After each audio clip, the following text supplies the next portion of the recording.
Assalamualaikum warahmatullahi wabarakatuh. أعوذ بالله من الشيطان الرجيم. بسم الله الرحمن الرحيم. إياك نعبد وإياك نستعين.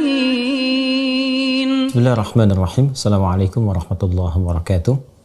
Alhamdulillahi rabbil alamin. Wassalatu wassalamu ala rasulillahil karim Nabiyyina Muhammadinil amin wa ala alihi wa sahbihi ajma'in. Wa ba'd. Ya ayyuhalladzina amanu taqullaha haqqa tuqatih wa la tamutunna illa wa antum muslimun. Sekarang kita akan coba turunkan semua inti amalan yang mungkin dilakukan saat Ramadan dengan turunan-turunan cabangnya. Jadi dari yang pokok sampai ke yang cabang. Baik amalan yang berlangsung di malamnya, kan dimulai dengan malam kan? Ya, bertemu dengan maghrib, berlanjut ke lail kan? Ataupun juga nanti ke siangnya. Ya, nanti kalau simpelnya itu cuma dibagi dua. Al-lail wan nahar, malam dan siang. Nanti batasnya ini dimulai dari pembukanya maghrib, ya. Zulafam minal lail, itu dibuka dari maghrib ke isya, terus lail sampai ke waktu sahar. Nah, adapun nanti permulaan siangnya nanti diawali dengan ibadah siam dimulai dari fajar sampai dengan ke maghrib lagi. Jadi kalau kita bicara siang yang dipahami di sini bukan siang dalam pengertian zuhur, nahar, bukan. Tapi bentangan dari awal yang membuka amalan menuju siang. Dari mulai subuh, fajar, sampai terus berjumpa dengan maghrib kembali. Nah, dari perputaran ini sehari semalam mencakup siang dan malamnya, kita akan keluarkan kan, amalan inti kan, yang terkait dengan Ramadan. Ini ya, yang bisa kemudian kita siapkan, dieksekusi nanti. Jadi, apa saja yang kiranya bisa kita lakukan saat Ramadan nanti, sehingga tidak ada kebingungan. Jadi begitu masuk ke waktunya, sudah masuk malam, kita tahu apa yang mau dikerjakan saat ini. Sudah masuk fajar, kita mengerti apa yang dilakukan saat ini. Nah, rencana untuk menyusun itu tidak mungkin bisa dilakukan kecuali ada poin-poin agendanya, ada kegiatan-kegiatannya. Nah, ini yang coba kita turunkan. Baik, kita mulai dengan amalan pokok dulu ya, yang terkait dengan sholat dulu ya. Sholat, karena nanti ketika dimulai dengan amalan malam, paketnya qiyam. Ingat ya. Jadi masuk nanti Ramadan saat maghrib, ya kan? Sudah mulai berpindah waktu, masuk satu Ramadan, kemudian masuk ke sholat isya, lalu dengan sunnahnya, dan dimulailah amalan qiyam setelah itu, qiyam. Dan terikat dengan hadis Nabi SAW, man qama Ramadana imanan wa ihtisaban ghufira lahu ma taqaddama min dzambi. Siapa yang menunaikan qiyam khusus di malam-malam Ramadan, dilakukan dengan keimanan, ikhlas karena Allah Subhanahu wa Ta'ala, kemudian disertai dengan muhasabah, mengoreksi diri, ada ketulusan di dalamnya, berpotensi diampuni dosa-dosa yang pernah ia kerjakan selama hidupnya sampai detik itu. Dan diajarkan kita doa yang sangat viral, telah kita bahas, kan? Allahumma innaka afuwun karim tuhibbul afwa fa'fu anni. Dan diharapkan boleh jadi malam yang kita jumpai bertepatan dengan malam Al-Qadar. Nah, jadi ini amalan inti yang pertama, salat ya. Baik itu yang terkait dengan fardunya, kalau ini yang pokok ya teman-teman. Jadi baik Ramadan ataupun di luar Ramadan, yang pokok, yang fardu tidak berubah, yang 5 waktu itu. Dan nilainya bertambah saat Ramadan. Ingat ya, nilainya bertambah saat Ramadan. Jadi itulah kemuliaan waktu dan tempat. Berbeda antara kita mengerjakan satu amalan di waktu biasa dengan waktu istimewa, di tempat biasa dengan tempat yang istimewa.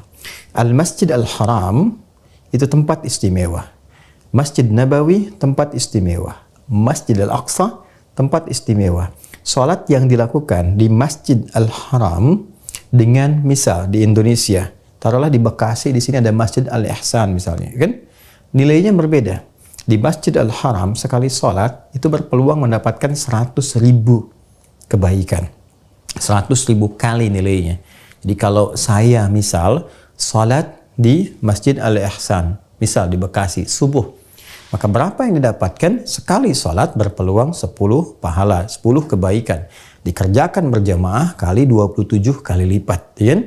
Di Masjid Al-Haram, nilai sholat saya itu 100.000 kali dibandingkan dengan yang dikerjakan di sini. Jadi kalau saya berkesempatan sholat subuh di sana, itu sama dengan 100.000 kali yang saya kerjakan sholat di luar Masjid Al-Haram. Ya? Baik ke Masjid Nabawi nanti, mulia juga. Nilainya tinggi juga 10.000 kali. Ke Masjidil Aqsa 1.000 kali nilainya. Ya? Nah ini yang mau saya katakan, di tempat tertentu yang istimewa, karena ada tujuan-tujuan tertentu.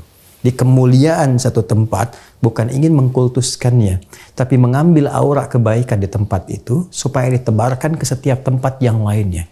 Sehingga seakan-akan ketika Anda berada di Masjidil Haram, belajar dengan baik, membiasakan dengan mulia, sehingga ketika keluar kembali ke tempat masing-masing merasakan suasana masjid dimanapun itu seperti gairahnya seperti ke Masjidil Haram. Artinya semangat meningkatkan ibadahnya, itu yang dimaksudkan. Nah sama dengan waktu-waktu tertentu juga. Kan terkait dengan ibadah, suasananya berbeda. Solat fardu 5 waktu ditunaikan di hari-hari biasa seperti Sya'ban saat ini misalnya. Berbeda dengan Ramadan, ketika masuk Ramadan pahalanya berkali lipat lagi, ya kan? Nah, seperti hadis-hadis yang pernah kami utarakan sebelumnya. Jadi ada potensi yang sangat besar. Karena itu jangan dianggap ini satu hal yang biasa, sekalipun kita biasa menunaikan 5 waktu dalam sehari, tapi Ramadan berbeda tinjauannya. Suasananya lain. Karena itu jaga selalu sholat ini yang fardu bertambah kualitasnya. Ya, kualitas. Kalau kuantitas tidak mungkin karena tetap 5 waktu dan 17 rakaat. Tidak akan menjadi misalnya kalau Ramadan saking ingin semangatnya subuh jadi 3 rakaat. Tidak, tetap dia 2 rakaat. Rumusnya tetap 2-4-4-3-4. 2 subuh, 4 zuhur, 4 asar, 3 maghrib dan 4 isya. Cuma kualitas bisa kita tingkatkan. Dari yang sendirian misalnya kan munfarid, ya ada umumnya, walau tidak selalu misalnya dalam kegiatan harian di luar Ramadan, kadang dikerjakan sendirian, naikkan dengan berjamaah. Nih, kualitasnya naikkan. Jamaahnya kalau ingin dinaikkan lagi, naikkan levelnya, bisa tuh naikkan di masjid. Karena nilai pahalanya bertambah saat Ramadan, maka naikkan kualitasnya. Ini dia, dari yang sendirian ke berjamaah. Dari yang berjamaah, nih, naikkan levelnya sedapat mungkin tunaikan di masjid. Dari sekian banyak yang bisa kita lakukan. Kemudian, keluarkan semua yang nafilah. Ya, nafilah. Jamaknya nawafil. Nawafil. Nafilah, jamaknya nawafil. Hukumnya disebut dengan sunnah. Jadi sunnah itu hukumnya, kan? Namanya yang ditunaikan itu nafilah, jamaknya nawafil. Untuk membedakan dengan yang fardu, ini berhukum sunnah. Ini tambahan dari yang pokok, ya, menyempurnakan yang pokok. Jadi ini tambahannya, penyempurna dari yang pokoknya disebut apa? Nafilah, jamaknya nawafil, hukumnya sunnah. Nah ini sekali lagi, timbangannya selalu momen yang spesial. Karena momennya spesial, Ramadan, berbeda. Baik kualitasnya, pahalanya, peluang kebaikannya. Karena itu sedapat mungkin, kita bisa keluarkan tuh semua potensi sholat-sholat nafilah. Yang nawafil, yang bisa kita lakukan. Baik di malam ataupun di siangnya. Maka keluarkan semua jenisnya. Kalau memungkinkan, jangan sampai luput setiap hari. Ya, kita dawamkan tuh, kita kerjakan, buru kemuliaan Ramadan. Ya, minimal selama Ramadan kita sempurnakan. Karena kapan lagi dapat sholat sunnah yang pahalanya melimpah, kan? Yang potensi doa terjawab dengan cepat di sela-sela itu. Maka kita keluarkan. Nah, ada sholat-sholat nafilah yang berhukum sunnah yang ditekankan dan menjadi paket Ramadan. Ini jangan sampai tertinggal. Ya, ini yang nawafil tapi sifatnya pokok, bagian dari paket Ramadan dan ditekankan. Khususnya dalam hadis Nabi Sallallahu Alaihi Wasallam yang memberikan penjelasan kepada rangkaian ayat-ayat puasa. Kita ambil contoh, misal qiyam yang dilakukan pada malam hari yang dikenal dengan tarawih. Saya sudah pernah jelaskan kenapa dipopulerkan dengan nama tarawih. Ya, baik. Ini ya teman-teman sekalian. Jadi dikerjakan di malam hari setelah sholat isya, dengan sunnahnya, ya kan? 2 rakaat ba'da isya. Setelah itu langsung masuk ke tarawih. Ingat sifatnya ya, yang telah kita pelajari. Cek lagi di video sebelumnya. Ya, jadi nama salatnya qiyam al-lail, tapi ingat sifatnya ditunaikan dengan tarawih. Jamak dari kata tarawihah, yang tenang, yang nyaman, yang memberikan sentuhan kepada jiwa, pengaruh kepada hati. Dan di sela-sela antara 2 rakaat itu, ketika salam berdoa dulu kepada Allah, minta kebaikan seperti yang pernah kita terangkan. Nah, ini paketnya. Nah, ini diupayakan betul sekalipun ini sifatnya sunnah, ya, tapi sangat ditekankan, muakkadah sifatnya, dan jadi paket bagian dari rangkaian ibadah Ramadan. Dapat mungkin jangan sampai ditinggalkan, karena ini ada hadis spesifik yang memberikan penekanan kuat dengan pahala, dan bukan sekedar pahala, bonus ampunan dosa, gitu kan? Pahala yang sangat besar dan berpengaruh untuk menyempurnakan ibadah siam di siang harinya. Seperti pernah saya uraikan. Karena itu maksimalkan ini, jangan luput di setiap malam. Hati-hati. Karena saya ingatkan dari sekarang sebelum masuk ke Ramadan. Ya, seringkali terjadi nanti teman-teman sekalian, kita dapati suasana-suasana yang grafiknya bukan naik tuh. Ya, kadang-kadang turun, bahkan terus menurun sampai ke puncaknya menjelang Idul Fitri itu. Nah, ini jangan terjadi lagi. Karena belum tentu kita dapatkan Ramadan di tahun yang akan datang. Ingat ya. Jadi malam pertama sama dengan pertengahannya terus sampai dengan akhirnya. Maksimalkan ini. Ya, ibadah tarawih ini. Kemudian di luar ini ada yang bisa kita optimalkan juga. Nah, ini yang kita keluarkan. Malamnya sampai dengan siangnya. Bisa kalau kita ambil malamnya, selain tarawih dalam pengertian ini qiyam, ya, qiyam Ramadan. Baik, setelah menunaikan sholat isya, baiknya supportkan dengan berjamaah dan 2 rakaat kemudian sunnahnya rawatib yang mengikuti itu, tunaikan qiyam. Ini kalau sudah selesai ditunaikan, malamnya bisa kembali setelah istirahat, kita istirahat malam misalnya, bangun taruhlah jam 3, setengah 3, sementara fajarnya setengah 5 misalnya kan, persiapan menuju waktu sahar, boleh kita bangkit lagi, tunaikan tahajud malam harinya. Masih boleh.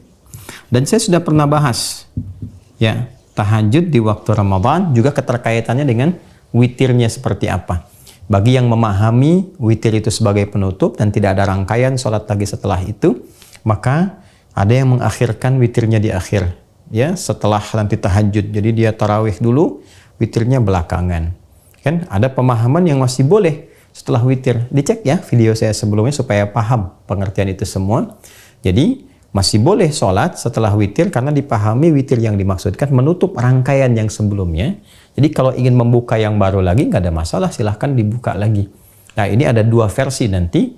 Ya, kalau sudah witir di tarawihnya, malamnya silahkan tahajud. Versi yang pertama tidak perlu witir kembali, cukup tambah sholat. Versi yang kedua, kalau belum mendekati fajar atau mungkin batas minimalnya waktu sahar itu, ya boleh silahkan tutup lagi dengan witir untuk menutup rangkaian sholat itu, lalu persiapan ke amalan sahur dan menjelang kepada fajar. Intinya ini, ada tahajud. Baik ya, tarawih, kemudian tahajud, witir, dimasukkan ke sini. Jelas ya teman-teman sekalian. Jadi ini saya pisahkan karena redaksi hadisnya nanti salatul laili mathna mathna wa idza khasya ahadukumul fajra, ya, falyutir rak'ataini. Salat malam itu tunaikan paling minimal standarnya 2, dan jika khawatir di antara kalian akan tiba waktu fajar, ya, fajar akan segera tiba, maka silahkan segera tutup dengan witir 1 rakaat minimalnya. Ini ya gambaran teman-teman. Ini yang malam. Ini yang malam.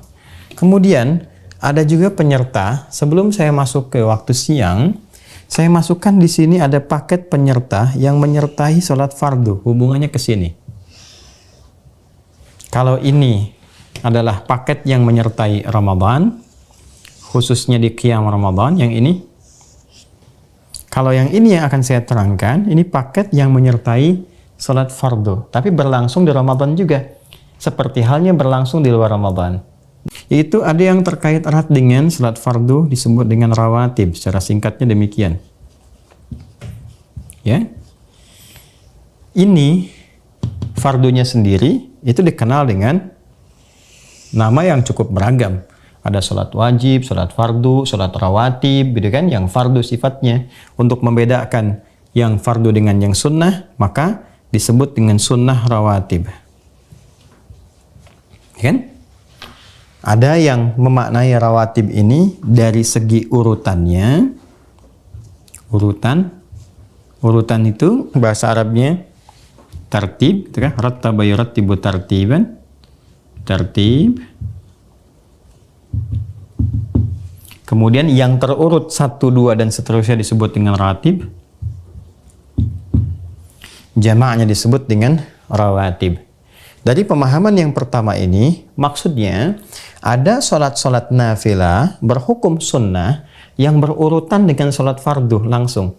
Ada yang sifatnya keadaannya sebelum sholat fardu, ada yang setelah sholat fardu. Nah, itu kita bisa keluarkan.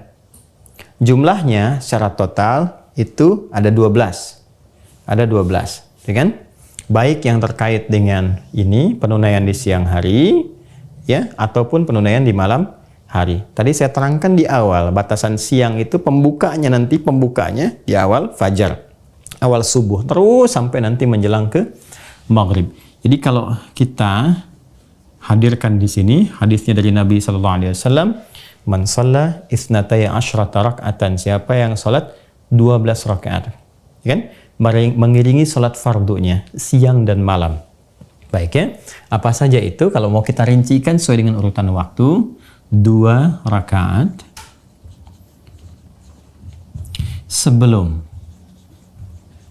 subuh. Nah, jadi waktunya setelah azan berkumandang, Allahu Akbar, masuk waktu subuh. Ya kan? Selesai azan, karena kita jawab dulu, berdoa. Nah, ini tunaikan tuh 2 rakaat. Ya kan? Sebelum salat fardunya. Ini yang dikenal dengan 2 rakaat sunnah fajar. Ya, 2 rakaat sunnah itu yang ditunaikan sebelum salat subuh, itu nilainya di sisi Allah lebih baik daripada dunia dan seisinya. Masya Allah. Dapat apa itu lebih baik daripada dunia dan seisinya? Nanti kita lihat saat kembali kepada Allah. Kemudian arba'an qabla dhuhri. 4 rakaat sebelum zuhur. Sebelum zuhur.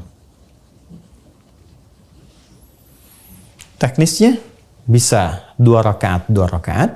Jadi tunaikan 2 rakaat, kemudian salam, tunaikan 2 rakaat lagi, kemudian salam. Bisa langsung 4 rakaat. 4 rakaat, kemudian salam. Ya, ditengahi dengan tahiyat. Karena setiap sholat yang lebih daripada 2 rakaat, itu umumnya menggunakan tahiyat. Karena batas standar paling minimal sholat selain sholat witir itu 2 rakaat ya. Karena witir itu penutup, maka menjadi ganjil. Jelas ya? Ini teman-teman. 4 rakaat sebelum zuhur. Kemudian 2 rakaat setelahnya. 2 rakaat setelah. Ya. Setelah itu bahasa Arabnya ba'da. Ya. Kemudian raka'ataini ba'dal maghrib. 2 rakaat setelah maghrib. Ya. Lalu 2 rakaat raka'ataini ba'dal isya, setelah isya. Nah, ini dia. 2 sebelum subuh, 4 sebelum zuhur, 2 setelah zuhur, 2 setelah maghrib, 2 setelah isya. Bila kita jumlahkan 2 tambah 4 6 tambah 2 8 tambah 2 10 tambah 2 12. Ini jumlahnya berapa? 12. Siapa yang bisa konsisten menunaikan ini selama hidupnya, maka Allah akan memberikan satu apresiasi yang tinggi, membangunkan untuknya satu istana, satu rumah di tepian surga. Masya Allah ya, sangat luar biasa. Nah, khusus yang ini sebelum zuhur, yang 4 rakaat ini, kalau kita melihat versinya Ibnu Umar radhiyallahu taala anhuma dan meriwayatkan pula tentang hadis yang sunnah rawatib ini, maka ada riwayat ini 2 rakaat. 2 rakaat. Jadi jumlahnya kalau dijumlahkan 2 tambah 2 tambah 2 tambah 2 tambah 2, 2 kali 5 10 jumlahnya. Ya. Nah, kalau kita gabungkan keduanya, 2 riwayat antara yang 4 dengan yang 2, maka ditemukan Kalau mampu dilakukan, lakukan 4 rakaat. Ya kan? Kalau terbatas waktunya, cukupkan dengan 2 rakaat. Tidak ada masalah. Baik ya, dipahami ya. Jadi yang diutamakan kalau mampu ini 4. Kalau tak sampai ke 4, 2 rakaat. Nah ini, kalau kita bagi silahkan ditempatkan. Yang siang yang mana? Oh yang ini masuknya nih. 1, 2, ya kan? 3. Ini masuk wilayah siang. Adapun kalau sudah masuk ke maghrib, ke isya, ini masuk wilayah ke sini, antar malam. Jelas ya? Nah, ini dulu yang rawatib ya teman-teman sekalian, yang mengiringi salat-salat fardu bersamaan. Dan ini punya fungsi kalau kita lihat di hadis sahih, ini di antara fungsinya melengkapi nanti yang kurang-kurang di salat fardu. Jadi kalau amalan salat pertama dihisab itu nggak sempurna yang salat fardunya, itu dicari amalan sunnahnya. Ya, diperintahkan oleh Allah kepada malaikat untuk bisa disempurnakan dengan amalan sunnah. Dicek tuh, lihat, cek, sempurnakan. Nah kemudian teman-teman sekalian, nah ini ada juga yang memahami disebut rawatib, masih bentuk jamak dari kata ratib, tapi lebih kepada nilai tambahan pahalanya. Bonus. Jadi kalau yang pemberian pokoknya disebut dengan ajrun, ya, bonusnya ini ratib.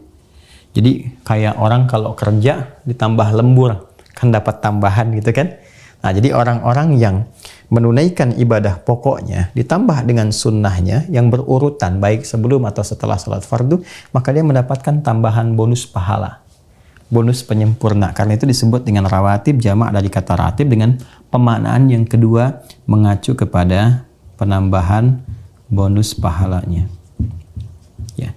Tidak ada persoalan mau diartikan yang pertama atau yang kedua, intinya ada salat-salat berhukum sunnah, sifatnya nafilah, mendampingi salat-salat fardu baik sebelum atau setelahnya. Kemudian ada salat mutlak juga. Mutlak ya. Yang sifatnya tidak beriringan langsung atau berurut langsung dengan salat fardu baik sebelum atau setelahnya. Ada yang memang dekat waktunya dengan salat-salat fardu, ada yang terikat tidak terlampau dekat dengan itu tapi cukup jauh waktunya, ya. Jadi ada yang terikat dari segi pendampingannya dekat dengan salat fardu seperti halnya rawatib, tapi ada juga yang waktunya terpisah cukup jauh. Ya, tapi itu bisa ditunaikan dan ada contoh-contohnya, iringan dalilnya, baik isyaratnya di Al-Qur'an ataupun prakteknya langsung dalam hadis-hadis Nabi Sallallahu Alaihi Wasallam. Yuk kita bedah antara siang dan malamnya teman-teman sekalian. Misal yang tidak diikat dengan waktu sama sekali, ya, misalnya ada sholat sunnah wudhu, ya. Setiap selesai wudhu, kalau anda ingin sholat sunnah, boleh silahkan lakukan sholat sunnah wudhu. Misal tahiyatul masjid, ya, tahiyat masjid. Tahiyat masjid itu nama bagi sholat sunnah yang ditunaikan, ya, setiap 2 rakaat. Bahkan ada yang tidak membatasi dengan nama sunnah. Pokoknya setiap 2 rakaat yang dilakukan pertama kali masuk masjid sampai dia duduk dengan niat i'tikaf misalnya, itu disebut dengan tahiyatul masjid. Sholat apa saja, ya. Ini berdasar keterangan Nabi Sallallahu Alaihi Wasallam. Idza dakhala ahadakumul masjidah fala yajlisa hatta yusalli rak'atain. Fala yajlis hatta yusalli rak'atain. Jika satu di antara kalian masuki masjid berniat untuk i'tikaf, duduk kan, maka jangan langsung duduk, kecuali coba mulai dengan salat dulu sunnah 2 rakaat. Nah, sunnah yang dimaksudkan di situ tahiyatul masjid. Bentuknya bisa apa saja. Ya, kalaupun tidak ada salat spesifik misalnya, taruhlah semacam salat duha kah atau terkait dengan ini qabliyah ba'diyah kah, kan? Sepanjang dia masuk ke masjid memulai dengan itu sifatnya sudah tahiyatul masjid. Kalau tidak ada sama sekali, dia pengen ke masjid saja, pengen i'tikaf, pengen baca Quran, dia wudhu, dia datang, dia boleh tunaikan langsung dengan niat tahiyatul masjid.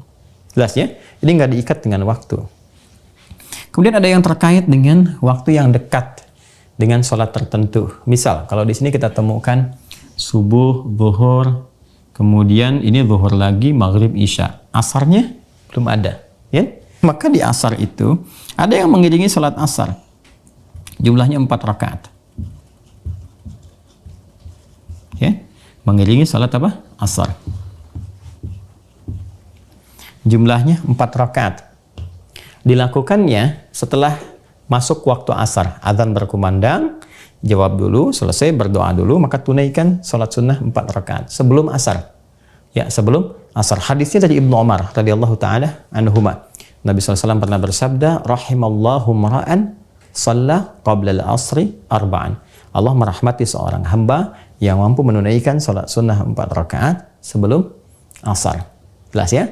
Nah, jadi ini boleh dilakukan 4 rakaat, bisa 2 rakaat, 2 rakaat, teknisnya seperti yang ini, yang zuhur, atau juga ya bisa langsung 4 rakaat secara sekaligus. Ada yang memahami kalau tak mampu 4 sebelum zuhur, itu yang dilakukan sebelum asar itu. Ada yang memahami demikian. Tapi karena ini spesifik terpisah dan redaksinya sangat spesifik gitu ya. Kalau yang ini zuhur sendiri, ini asar sendiri, ya. Nah, jadi teman-teman sekalian, ini 4 rakaat bisa dilakukan sebelum asar. Kemudian antara adzan dengan iqamah, antara adzan dengan iqamah secara umumnya, ya, ma bainal adzanaini ya rakaatain. Di antara 2 adzan, ya maksudnya adzan dengan iqamah ada 2 rakaat. Seperti kalau kita contohkan misalnya ini isya nih. Ya, adzan isya, Allahu akbar, selesai isyanya, nunggu untuk salat fardu, masih ada jeda waktu menunaikan. Kalau yang ini kan masuk rawatibnya setelah isya. Ya kan? Sebelum isyanya boleh nggak? Boleh, masuknya ke sini. Masuk pada keumuman hadis 2 rakaat di antara adzan dan iqamah. Jadi ya? Baik, apalagi misalnya ya, ada salat duha.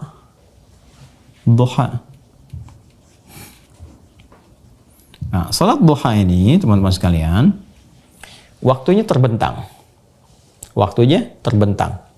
Dari mulai matahari telah melewati batas terbit.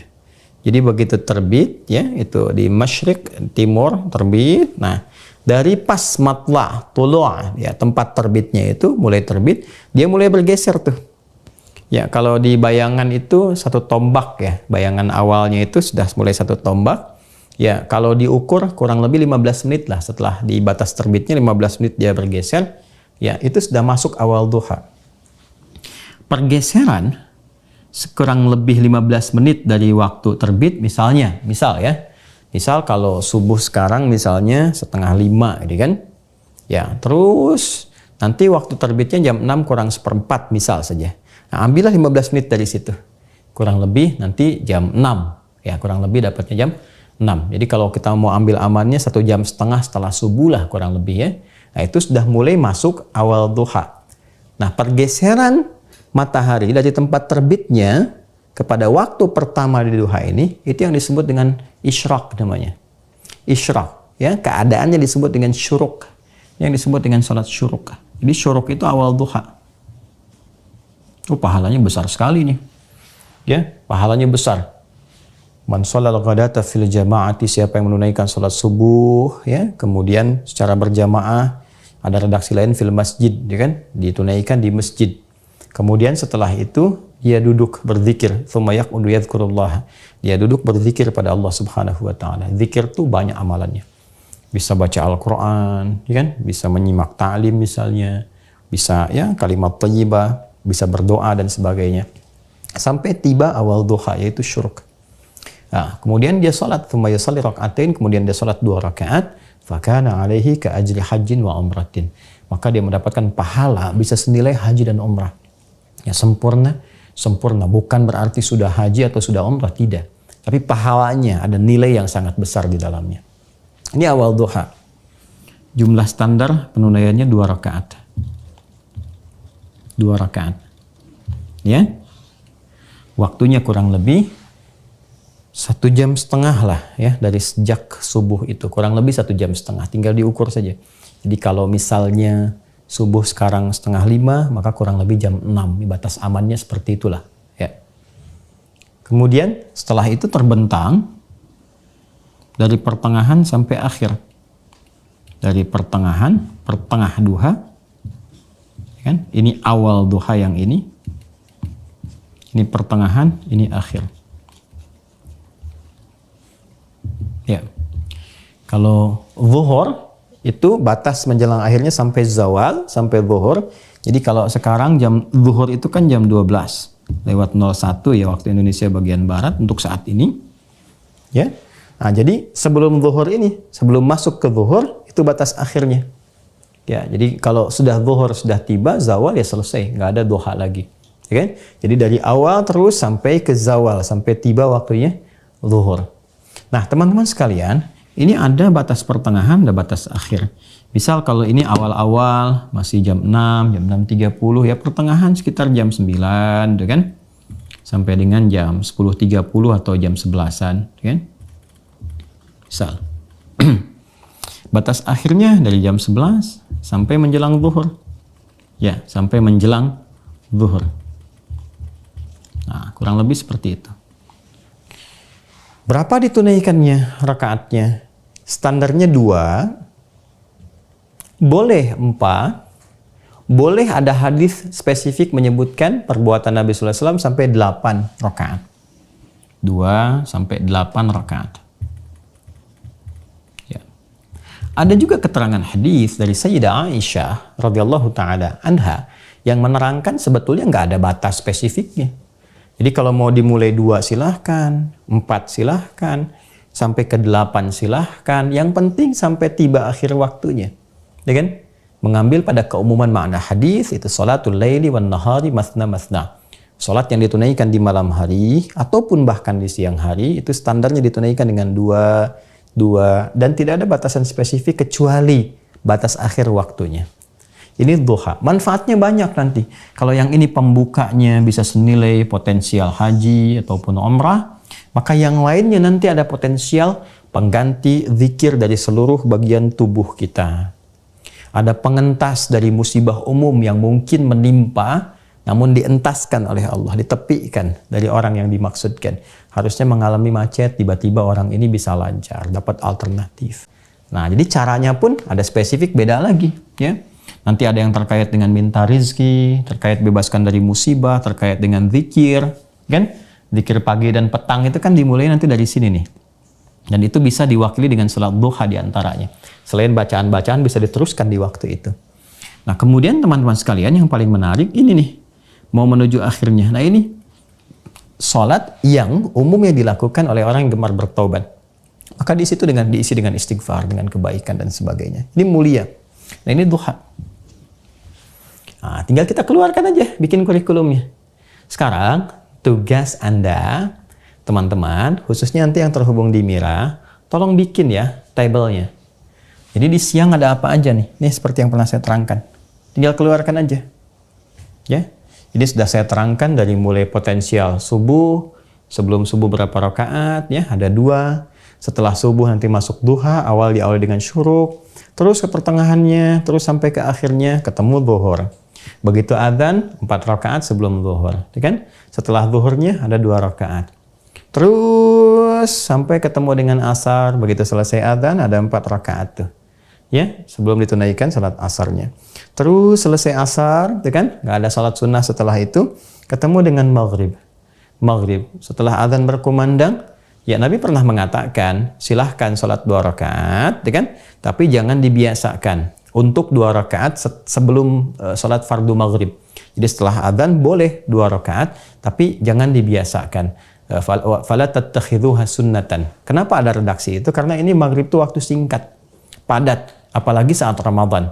Makanya di mazhab Maliki nggak dianjurkan, ya, nggak dianjurkan. Kenapa? Karena ini waktunya sangat singkat, sangat padat, dan masih ada amalan lain yang disiapkan untuk menjelang ke Isya yang lebih utama lagi. Kadang-kadang kan baru buka, setelah itu kemudian ngejar lagi untuk makan kan, yang sebelumnya batalin berdoa makan. Maka di mazhab Maliki khususnya itu kalau sudah adzan tuh langsung qamat gitu ya, untuk memberikan kesan persiapan kepada amalan lainnya. Demikian sampai ke Isya nanti ada 2 rakaat, kan? Adzan berkumandang ada 2 rakaat di antara adzan iqamah. Isya'nya ba'da Isya ada sunnah, terus masuk lagi ke qiyam. Nah, terus malamnya tahajud. Demikian Anda tinggal petakan mana yang di siang hari, mana yang di malam hari. Nah, ini untuk sholat. Jadi PR-nya tolong bikin ya teman-teman sekalian kolom ibadah sholat, maksimalkan. Ingat Ramadan. Ramadan ya, inilah amalan inti Ramadan. Ada infak. Ya. Tuh. Disusun, keluarkan potensial. Seperti yang kemarin saya ajarkan, ada apa saja? Ada yang wajib sifatnya, ya. Amalan terkait dengan materi, turunan dari infak itu kan amalan materi ya. Ada yang sifatnya nanti zakat. Ya. Sifat zakatnya disebut dengan sedekah, khudz min amwalihim shadaqatan tutahhiruhum wa tuzakkihim biha. Ada yang spesifik nanti zakat fitri, ya. Ini kan mal, ada yang fitri nanti disebut dengan fitrah juga. Ya. Kalau fitri itu materinya. Hal yang memungkinkan untuk disupportkan kepada makanan, untuk dimakan. Kalau fitrah, itu nilainya, pengaruhnya kepada akhlak, untuk membersihkan jiwa dan seterusnya. Kemudian nanti ada apa lagi misalnya? Ada yang terkait dengan support makanan misalnya.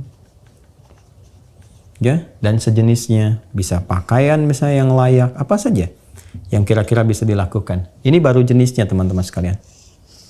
Nah, kemudian yang harus dilakukan, siapa golongan yang berhak menerima? Nah, dari sekarang. Jadi petanya dari sekarang, lingkungan terdekat dulu siapa tuh. Dan cari potensinya yang jariah tinggi. Atau yang kira-kira banyak mengalirkan pahala bukan hanya Ramadan. Pasca Ramadan pun ada peluang dari itu semua. Ya, nanti dari sini, kalau ini kan zakat sudah diikat kewajibannya. Pada siapa saja. Nanti ada infak yang sifatnya sunnah. Ini kan ada juga yang terkait dengan uang misalnya. Ya, belum disebutkan. Ada pakaian, ada makanan, dan seterusnya. Lalu Al-Quran. Ini sudah pernah saya ajarkan, tinggal dipraktekkan saja. Baik itu bacaan, qiraat, kemudian juga kajian, tilawah, atau hafalan, tahfidz. Tahfidz. Tolong dimaksimalkan ya. Tolong dimaksimalkan. Nanti kita akan support juga saat Ramadan. Ya, nanti ada bimbingan untuk bisa mengikuti bacaan 30 juz. Satu hari 1 juz. Jadi kalau mau memperbanyak bacaan silahkan dibagi 1 hari 1 juz misalnya paling minimal. Ya. Maksimalin sampai bisa khatam. Minimal 1 kali selama Ramadan. Kalau mau kajian silahkan. Keluarkan ayat-ayat atau surah-surah tertentu yang bisa dikaji, tematik. Bisa terkait pokok surah seperti Al-Fatihah atau Juz Amma. Atau tematik sesuai kebutuhan Anda, profesinya apa. Keluarkan ayatnya, gali itu selama Ramadan. Dan rasakan kenikmatannya. Dan puncaknya hafalan. Ini sudah pernah saya terangkan detail di video sebelumnya. Saya merangkum saja supaya membuat ini. Jadwal-jadwal amalan intinya apa saja. Ya. Di sholat sudah, potensi amalan harta sudah, interaksi Al-Quran. Kemudian ada doa. Dan spesifik istighfar. Istighfar. Ya. Nah ini yang tinggal dibikin agenda ya. Jadi teman-teman agendakan nih amalan intinya nih. Inilah amalan inti Ramadan. Tinggal teman-teman turunkan, bikin table.